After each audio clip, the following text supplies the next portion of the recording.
Vous allez me permettre quelques incartades théoriques. J'en ai fait quelques-unes. Donc, pour quérir, l'information est normalisée au sens où elle est traitée en fonction de significations sociales déjà existantes. Ça veut dire que si tu n'es pas capable de recevoir une information, tu ne seras pas capable. Si tu n'as pas le bagage qu'il faut, tu ne la recevras pas. Elle ne pourra pas devenir signifiante pour toi. Oui, mais ça, c'est bien, là, mais moins tu as d'informations régionales, moins tu comprends ta région aussi. C'est ça l'affaire, là. Donc, plus tu es jeune, puis tu ne comprends pas ta région, plus tu penses que c'est ailleurs que ça se passe.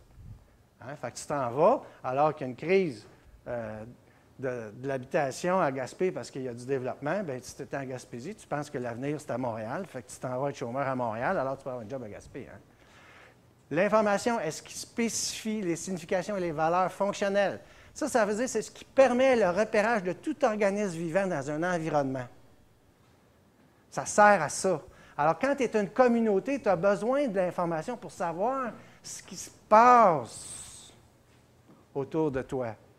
C'est vrai pour des formes de réflexivité et les dispositifs d'action collective spécifiques à notre société. Ça veut dire que pour avoir un travail collectif, pour des projets collectifs, il faut s'informer. Mais si on a affaire à du média Walmart, ils ne parleront pas de nous autres. C'est sûr. Pour Hubert, la qualité du capital social détenu par un individu est d'autant plus élevée qu'il dispose d'informations que les autres n'ont pas, ce qui lui permet une position de force. Ça soulève l'autre question, c'est-à-dire que si tu n'as pas d'informations dans une région, puis si elle est ailleurs, il y a quelqu'un ailleurs qui va avoir sur toi une position dominante. Ça joue sur les deux côtés. Pour Kuhlman, le capital social se concrétise par des obligations et des attentes et repose essentiellement sur l'information, à la fois la détention de celle-ci et sa transmission. Toutefois, son plein épanouissement nécessite des structures sociales stables, relativement fermées, à savoir des communautés. Ça veut donc dire que si tu veux avoir du capital social, éventuellement tu vas avoir des liens sociaux, ça prend des communautés. M. Derouin nous en a parlé de ça, là. Donc, moins d'informations conduit à moins de capital social, on voit la dégradation qui s'enchaîne. Donc, si je continue la vie publique sur l'accès à l'information, bien, les municipalités rurales sont désavantagées face au centre urbain. Je pense toujours au Témiscouata, par exemple. Mais savez-vous quoi? Aux dernières nouvelles, ils payaient encore des impôts au Témiscouata. Le problème d'accès à Internet à haute vitesse, c'est catastrophique. Les gens disent ça ne peut plus exister, cet écart-là. Ça freine le développement régional, ça prive les citoyens d'une source d'information, ça rend difficile la création de médias régionaux en ligne, ça nuit au travail même des journalistes. Des gens ont appelé ça « Internet à pédale ».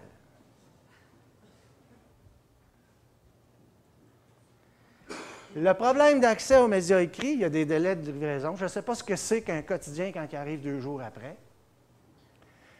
Il y a l'absence de certains quotidiens en région. Le problème de distribution satellitaire, ça revient tout le temps, parce que les gens regardent beaucoup la télé. Donc, les gens disaient, bien, si on a câblé l'électricité partout, pourquoi qu'on ne câble pas les régions? On va régler ça. Toujours la question d'Internet. Mais là aussi, pourquoi le CRTC se fait dire par les propriétaires de satellites disent, bien, on n'a pas les canaux pour développer les régions, quand on sait qu'ils ont les canaux pour un paquet de lignes roses, mauves, toutes les couleurs que vous voulez, là. Là, et ça, c'est des gens de Radio-Canada même qui m'ont dit ça, là, cette affaire-là. Je ne suis pas supposé savoir ça. Donc, là, c'est un choix de société. C'est qu'ils ont décidé, ce n'est pas arrivé par hasard, cela, là. Les solutions proposées par le public, modifier ça, instaurer des partenariats entre les médias locaux et régionaux. C'est drôle, moi, je m'attendais, si les gens ont sorti ça, il y a des propriétaires de médias, dans l'Outaouais notamment, qui disaient « Ah, c'est fou, c'est pas fou, c'est une bonne idée. » Là, j'ai jamais compris pourquoi, par la suite, les grands groupes étaient si réticents à ça. Accroître l'aide gouvernementale aux médias communautaires. Bien, en 2005, au niveau du gouvernement du Québec, ils ont eu un rapport sur les médias communautaires. Tout est là. Hein. Je veux dire, c'est très bien fait. Et c'est très bien fait. Il n'y a rien qu'à lire le rapport qu'ils ont eux-mêmes payé. Élargir les services offerts par TVA et SRC. Actuellement, ce qu'on voit, c'est à peu près le contraire. Modifier le mandat des ressources de Télé-Québec. Alors là, les gens ont dit, bien là, c'est Télé, mais on voudrait que ça soit Québec aussi. Donc, ils veulent que Télé-Québec devienne d'autres choses. Créer un Wikipédia sur l'actualité. Sur l'avis du public sur les sous-représentations en région, le public dénonce vivement la sous-représentation des régions dans les médias, oui. Mais en fait, il disait, c'est que si moi, je ne connais pas ma région, ça veut dire que je ne connais pas plus l'autre région. Si je ne connais pas plus l'autre région, je ne sais pas partout ce qui se passe au Québec, là. La solution pour les crises forestières, il me disait, moi, M. Corriveau, on aimerait ça savoir ça, qu'est-ce qu'ils ont fait au Saguenay par rapport à ça, nous autres, là. Dans le bas du fleuve, on voudrait le savoir, mais on ne le sait pas. Puis pourquoi ils nous téléphonent pour nous dire en Beauce, ah, la nouvelle de la Beauce, c'est que la rivière Chaudière a débordé. Ça fait 100 ans qu'elle déborde. Il se passe d'autres choses que ça en Beauce. Venez donc faire un tour au niveau de la culture, peut-être vous allez trouver quelque chose. Donc, il y a un manque de couverture régionale, des enjeux régionaux aussi. Ce que ça fait, quand tu n'es pas couvert dans les médias nationaux au niveau des régions, ça veut dire qu'en Chambre, il n'y a personne qui va interpeller le ministre responsable. Ça veut donc dire que les débats de société, les projets, des milliards à cette île, on ne sait même pas si c'est bon, si c'est mauvais, ça rentre. C'est jamais débattu. Là, il vient de me faire peur, lui, là. Alors, je vais aller plus vite. Instauration, bon, on a parlé d'obligation de couverture équitable.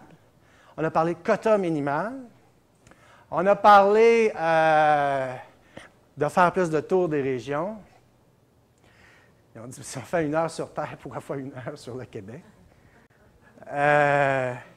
Des chaînes spécialisées, revoir la vocation de Télé-Québec, des correspondants supplémentaires.